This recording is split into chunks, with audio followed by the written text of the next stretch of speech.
sa mga biyanan na masungit na hindi nila tanggapin yung asawa ng anak nila. Mas mabuti pa na tanggapin na ninyo dahil wala na kayong magagawa. Minamahal na sila ng anak mo.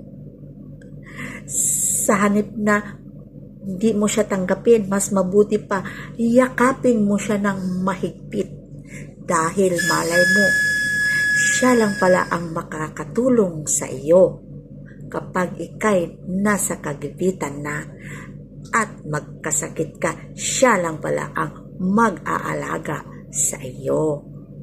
Hindi naman yun mahal na bigyan mo ng pagmamahal yung asawa ng anak mo dahil isa na siya sa pamilya mo. Kaya bigyan mo ng tunay na pagmamahal para masaya na rin yung anak mo. Okay? If you like my video, follow and share.